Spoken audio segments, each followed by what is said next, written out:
Hi, friends. Hello, the world. Welcome to this episode of Tools for Transitioning Humanitarians. I'm your host, Salon Honora. And today I want to talk about, oh, sorry, these are the inks from my pen, in case you're wondering.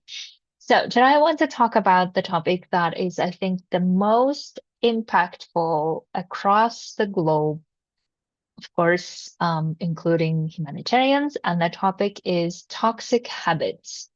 And this is something that I've been thinking about, and I couldn't quite put together everything. And I feel like I have finally have all the elements to make this into a podcast to talk about what are toxic habits and why they're called toxic habits, and what can we do about it, especially giving examples of how this shows up and what to do about them is the topic. And it might be a bit longer than the usual podcast, but I will try to put back to value all of this so that it will be very useful wherever you are in your transitioning journey. So let's start with the toxic habits, and why I named it this way is the reason because I think we often talk about what habit that we really can hone on or develop and practice that will be very useful for our lives, stay healthy, stay emotionally, mentally healthy, do the work that we love, and all of those things. And I think oftentimes we don't really talk about the habits that actually keep us from doing all of those things, right? These toxic habits that influence our lives in so many different ways that impede us, stop us from building relationships that we want to, doing the impact we want to, living the life fully the way we want to, being in places that we want to, making the money we want to, right? These are the habits that stop us from achieving or living that life. And I think we don't really often sit for ourselves and think about what are they actually in our lives and what can we do about it. And that's the topic that I want to address today. So the number one um, habit that I find toxic, meaning that influences us so negatively in every part of our life, is being afraid of our emotions, right?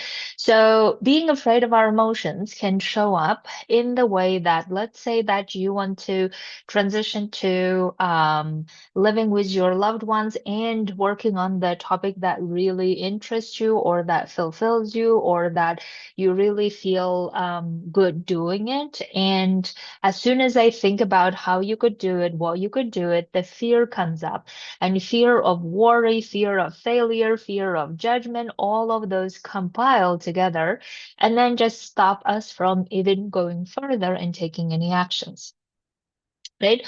And you could experiences even in other parts of our lives, but I just want to give this example that is very particular.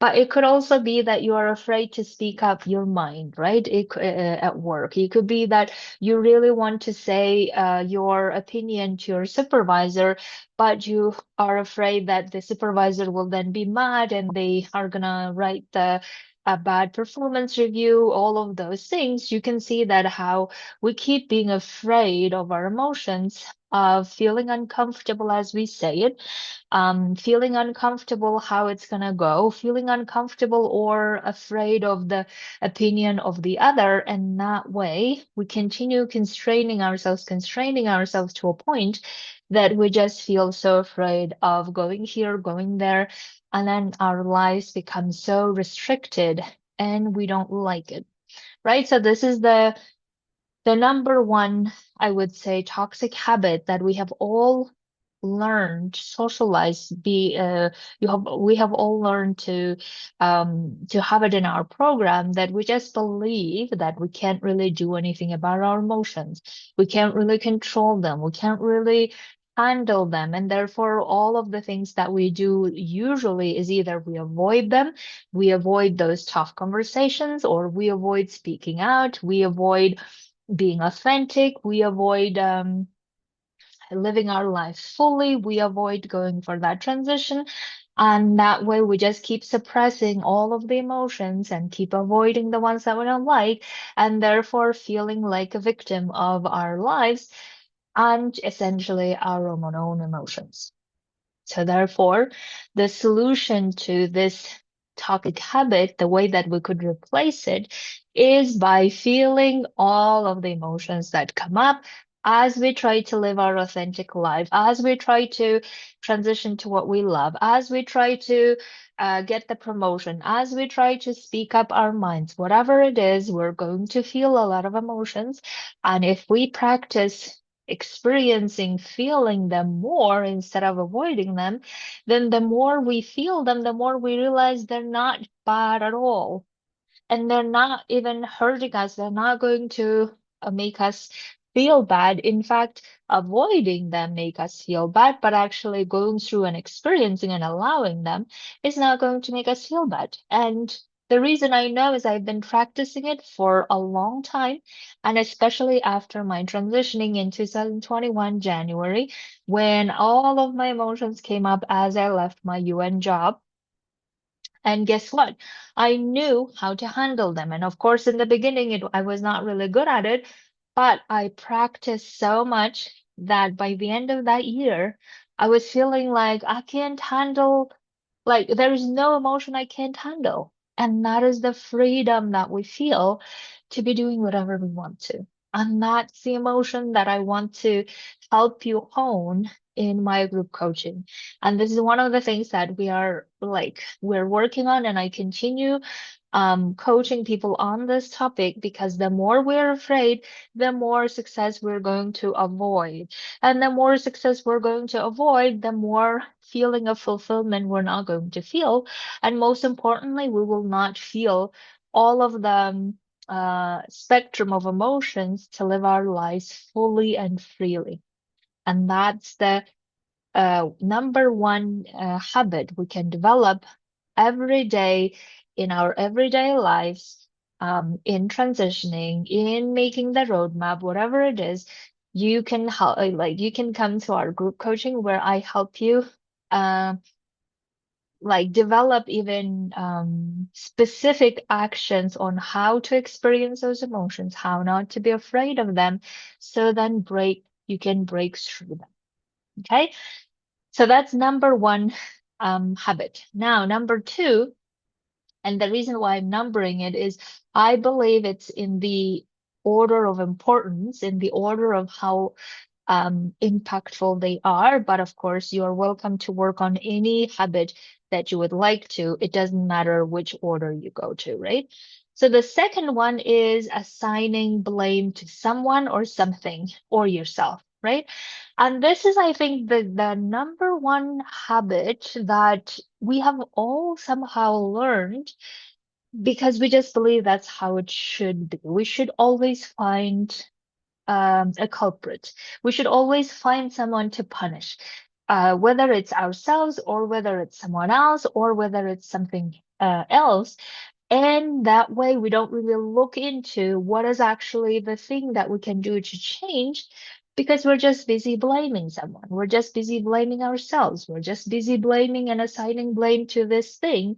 And therefore, we never learn actually to solve this problem in a long lasting way. Instead, we just shove the responsibility to that thing or to the thing that we're blaming. And then we don't even get to actually learn why and how.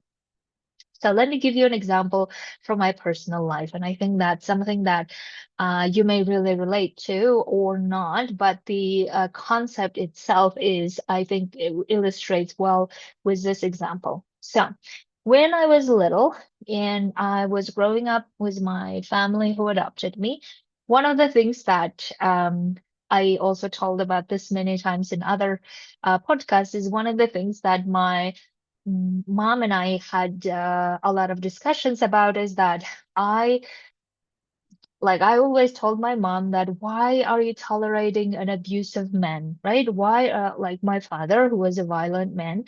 And I used to tell my mom, why do you even stay here? Why not just leave? Why not just leave and take us with you? I'm gonna go with you, right? So all of those things I used to tell my mom, except that she wouldn't do that because she's too afraid, right? So the toxic habit number one.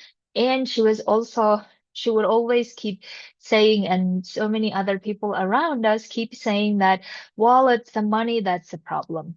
If my father had enough money, or if my mother had enough money, then none of these problems would arise, and therefore everyone would just assign the blame to the money. And guess what? How I grew up thinking about money. I grew up thinking about money that money is evil. Money is the cause of all fights in families. Money destroys families. Money causes violence. Money is something that everyone is pissed about it, but at the same time everyone needs. And all of these contradictory messages that I learned about money because my parents assigned everything of their problems to money, right? Now, guess what is the outcome of that? Is that nothing is changing. My mom didn't learn how to be independent. My father didn't learn how to manage his emotions and his violence and do something about it. And everyone just kept saying, well, if it wasn't for this, and something that can't be changed, something that unless both of them start actually earning money, right? Not like the situation, the circumstances not were not going to change. And that's, I think, what's happening a lot of the times is that we are again using the money, for instance, as a reason for how we cannot live the life we want to, right? So if I translate this context to my transitioning humanitarians, what often happens is that we just believe that money is something that we cannot really make on our own. Money is something that we should be all dependent on and use it to cause violence and whatever else, and of course that's extreme, right? But we often use money as a reason for we cannot do XYZ, we cannot live the life we want to, we cannot. And then what we end up doing is we end up being the victims of money, right? We allow then money to tell us where we can work, tell us what jobs we'll be applying for. The money will be also dictating how long we can stay in that duty station or not. Are we going to that duty station or not? And of course, there might be other factors as well, but because of money or fear of not having money dictates a lot of our decisions, excuse me, instead of, if we didn't blame money, now let's think about it. If we didn't blame money, or if we didn't even use money as a way to say, okay, because of you, money, I have all these problems. If we didn't do that, then how different it might be, right? So in the case of my parents, the way that it could have looked like then, okay, no matter how much money they had or didn't have, what is it the cause of their fights? Right? What is it the cause of their fights is actually that my father had expectations, they were not met. My mother had expectations, they were not met. And they just kept blaming each other and not really communicating about what to do about that situation, not really communicating about, okay, why am I even expecting all of these things from each other? Or how are we going to solve the problem of money now that we're fighting over it? What are we going to do about it? Because fighting is not going to help solve it, right? Being angry about it, being all of those emotions around it is not going to solve it. It's going to just exacerbate. So what they could have done instead, if they didn't blame each other, if they didn't assign the blame to the money, then they would have sat together and decided, okay, you're going to do this and I'm going to do this, and this is how we're going to earn. And support the children that we adopted, right? That could have been the case. Now, in the case of my transitioning humanitarians, if we didn't assign blame to money, right? So if we didn't say, oh, if it wasn't for money, I would have left the humanitarian sector a long time ago. If it wasn't for this pay, the good pay, then I would have done XYZ. If we do that, then we're just becoming powerless. We're just assigning the power to the money.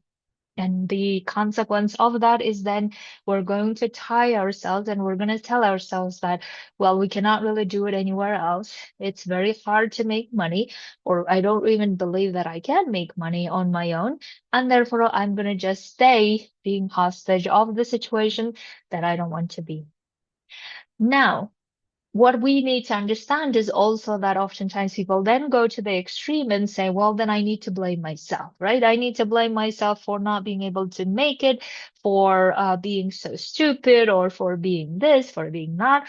That is not the point either, right? So blaming the money or someone, the institution, or yourself is not going to get us anywhere.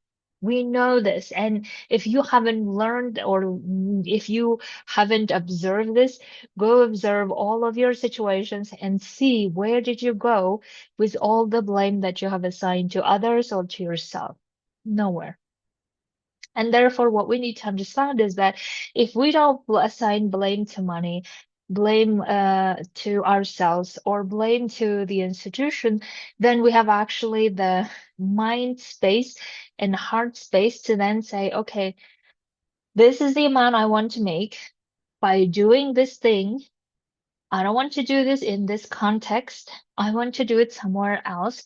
And how am I going to do that? Then we have more space opened up to be looking at what is it that we can do? How are we going to do that? What are the ways that we may fail, and what are we going to do if we fail or when we fail? All of these things we can now maturely look at it and then decide what to do about it, instead of just freaking out about it or freaking out about not having it and then feeling like we need to just get something so that we can feel safe.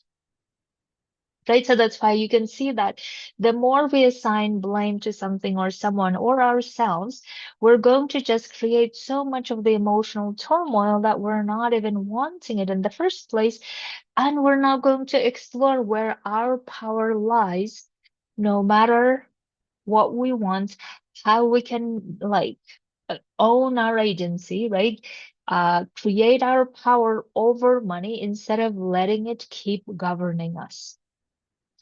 And that brings me to the third habit, which is distrusting our opinions. And this is something that I think is so fascinating that keeps coming up in every coaching session that I have. And the way that it comes up is we all have a lot of questions. Especially when we're transitioning, we have a lot of questions like, will this work? What if it doesn't work? Is there a guarantee? What if there is no guarantee? What if I lose everything? And all of these questions. And the list could be a very long one. And what we also notice that many of us don't even answer those questions. And the reason why we don't answer those questions is because A, we probably believe that we don't have the answer, i.e., someone else does, right? That's where the distrust is coming from. So we just assume that these are the questions that someone needs to answer for me, or someone needs to help me answer, which also suggests that I don't have the answer or I don't trust my answer, right? Oftentimes we have the answers, but we don't own them. We don't trust them enough to own and then execute on them. And the question then arises is why? Why do we do that? And the reason I believe is because we're just so programmed that way, but also we just haven't learned to take that responsibility, full responsibility, for not only having that question, but also having the answer to it and going and executing it and learning the lessons from it. We haven't learned much. And therefore, of course, we always have this feeling as if someone else knows the answer. And it's a bit like, a lot of the examples that I hear, and I think my examples including, come from this. oppressed societies, right? Where there was always an oppressive regime or system that used to govern us and that used to tell us what to do and not to do. And we just used to believe that there is this regime that knows all the answers. We don't need to know all the answers. And that's a bit like how we also treat our employers, maybe. Right? The way that we treat our employers is that the employer is responsible for all the things for my well-being, my hours of work, and how I feel about my future, my stability. And we have just given all of our mm, responsibility to the employer or to the regime, whatever it is, right? And because of that, we have just not learned to trust our own opinions, let alone to execute on them. And I don't blame you because it took me a long time to learn to trust my own damn opinion. And I'm not saying that you shouldn't ask for advice, or I'm not saying that you shouldn't talk to other people about it, but also notice that what is the energy behind it when you talk to other people about it. If the energy is, I already feel that I'm going to do this way, I want to brainstorm with others how they think. If there's anything that I'm missing, that's one thing. But if you think of discussing it with others, expecting them to answer it because you are afraid of your own answer or you can't own your own answer, then that's not the thing you need to be practicing, right? So therefore, the alternative to this distrusting our opinion is obviously fully trusting our opinion, even if we make mistakes. And that's a good thing because we're supposed to make mistakes and we're supposed to learn from them. And if we're going to keep worrying about what mistake not to make and dodging the mistakes and all of those things, then we're not going to go for what we want to because we keep being afraid of taking responsibility. Now, taking responsibility does not mean we should blame ourselves again. Just I want to reiterate because oftentimes people understand when I say that, people misunderstand when I say that we need to take responsibility for our opinions and executing them. People always say, well, that means that you just think that we are to blame or we are at fault. No, why are we even seeking or searching for someone to punish, right? It doesn't even like that's not the point. The point is, how can we trust our opinion, execute on it, and implement it and find out the results and then see where did those opinions lead us. And then if we were mistaken, then also learn not to blame ourselves for what we have done and instead go and course correct it. And that is a great set of sequence of actions that we can take without blaming and with fully owning our opinion. The fourth one is detecting excuses or being loyal to excuses, maybe is really the name of the toxic habit. Now, this is something that I have talked a lot about in so many different ways, and I don't need to go too much into detail. But one of the things that you really need to understand is that whatever the thing you're going for, right, whatever the goal and the life you're going for, and anything you are doing against that would be an excuse. If you want to make it so simple, that would be the excuse. So let me give you an example. So let's say that I decided to transition to making the impact in my own way in living with my loved ones, being in the place that I want to. Let's say that's the goal that I want to pursue and, excuse me, and making the money I want to, right? Now, as I go and start doing this, what's going to happen? My brain is going to tell me all the stories of how it's not going to happen, right? And some of the stories might be that, well, it's too scary, it's too hard, it's going to take a long time. Who knows it will work out? All of these stories will come up. And those stories are excuses, except that our brain will present them in the most compelling way possible, that we are not going to be able to detect that this is actually an excuse. We're going to believe them and being loyal to them and just like keep following them instead of saying, no, no, no. Those are all objections that everyone's brain has when they want to go for whatever they want to. And even now, I have all of these objections. As I grow to the next level of my growth, I always have these objections. My brain always tells me, you have never done this before. It's going to be hard. It's going to be taking a lot of time. It's going to be scary. All of this will come up at every level of growth. And I have just gotten so good at detecting them and not listening to them and instead keep going for what I want. So the way that we can always look at the excuses are we notice them, we observe them, we're aware of them, right? We can always be aware of set of excuses that we all may have. And then we decide what to do with them consciously. So one would be questioning them, another would be ignoring them, the third would be letting them be there and continue doing the thing that you want to anyway, and not making them big deal. Not making them something that actually stops you from going for what you want to. Because remember, whatever it is that we're going for, if anything that gets us away from it would be an excuse. The next one is the fifth one is undermining who we are. And I think this is I would say, I don't know, maybe number one thing that happens across the globe. And now that I'm coaching people literally from every continent, Joel, and I'm so proud of it. And this thing is like the number one thing. I should have maybe like started with this. But the number one powerful toxic habit that is stopping us from living our life in the most amazing way is the habit of undermining who we are. And the way that it shows up is like this. It's going to be something like, I have confidence issues. I don't think I'm confident enough to go for that job. I don't think I can do that job that they're asking me, so I can't really ask for the promotion. I don't think I'm ready for the promotion. I don't think I can make that much money, even though I would love to. Oh my God, this is so much money. I don't know if I deserve it. All of this have one thing in common, which is that I'm not the person who is enough or deserving to be making that money or to be having that responsibility, to be taking that job and living the life we want to.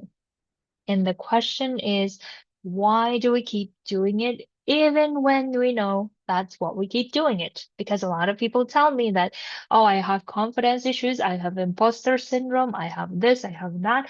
They all tell me all of the time that this is what they have. That means that they have observed it. Right? That means that they have been very curious and aware of what the issue is. But what I don't see, or most of the time, is them telling me what they have done about it. And oftentimes, guess what? They haven't done anything about it. Now, the question is why, right? Why can't we or haven't we done anything about what we observe to be a problem? Because I think we just believe that we can't really do anything about it. We can't really change anything. This is just who we are. This is what we're just like habitually, we're so habituated to believe our story and then just keep living our lives. And that's the part that really strikes me is that if we know this is a problem, or if we know that this has been influencing us all of our lives, why haven't we been sitting like intensively and working it through and resolving it once and for all so that it never is a problem anymore? Why? Why haven't we done it? And that's what I really want to invite to my group coaching, where we really need to get this sorted, because otherwise, no matter what we do, we continue undercharging, we continue underestimating ourselves, we continue telling ourselves that I can't do this, I can't do that.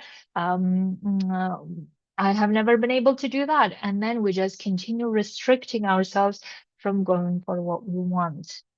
And if we want to really like see ourselves powerful, and see ourselves as someone who is so capable of doing whatever we want to, then one of the things is we need to stop undermining ourselves. And that is something very obvious, yet many of us are not doing it because we just believe this is who we are. No, this is not who we are.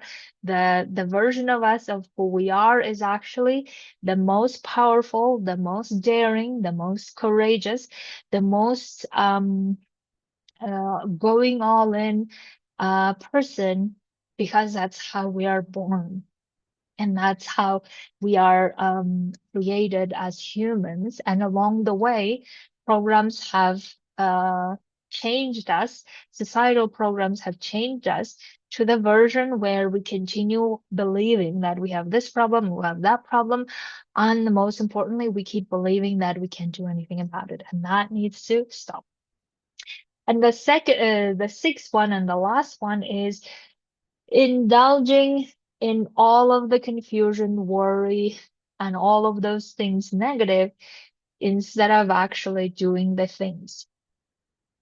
And this is something that I was the biggest culprit of, especially in the beginning of my transitioning, is I think I spent the first year, beside like freaking out and all of those things, I stayed the first year in confusion as to, oh my God, what am I gonna do? How am I gonna do? When am I gonna find clients? How can I find clients? Are they even existing? Da, da, da, da, da.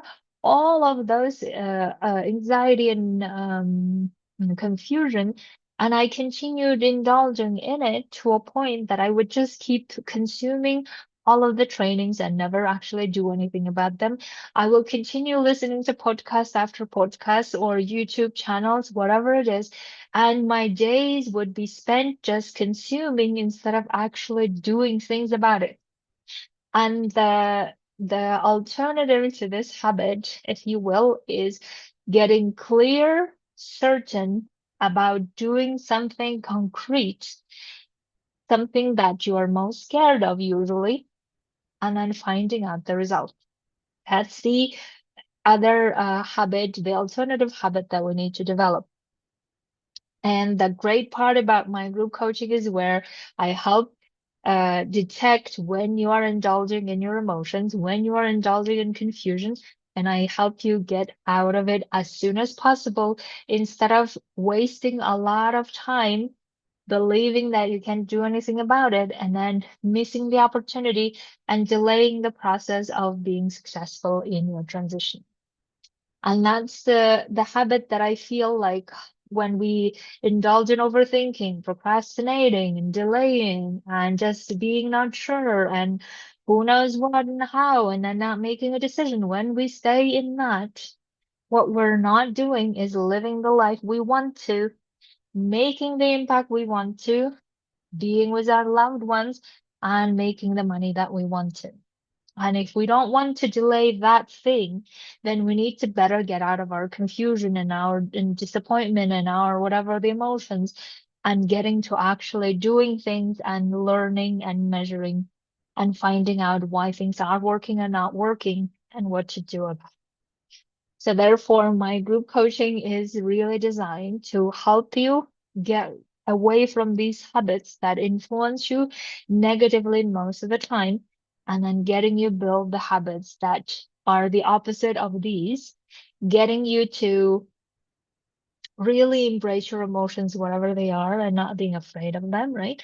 In other words, feeling free of those emotions and no longer indulging in the blame or accusations of yourself or others or assigning blame to something, instead looking at how you can actually change, make the changes necessary so that you are in charge of them instead of them being in charge of you. And the other one is how you trust your opinion fully so that you can own and execute on them instead of keep searching for answers somewhere else. And how to detect your excuses and decide what to do with them instead of just keep believing and being loyal to them. And of course, stop undermining yourself and stop indulging in emotions or activities that are not useful at all and that don't get you to the outcomes in the life you want to live. So, if you would like to work on these, excuse me, come coach with me in my group coaching, you still have time to sign up and work with me, and it's a lifetime of support that you can access and get my support anytime you want to transition to the life you want to. Have a beautiful week. Thank you so much. Bye.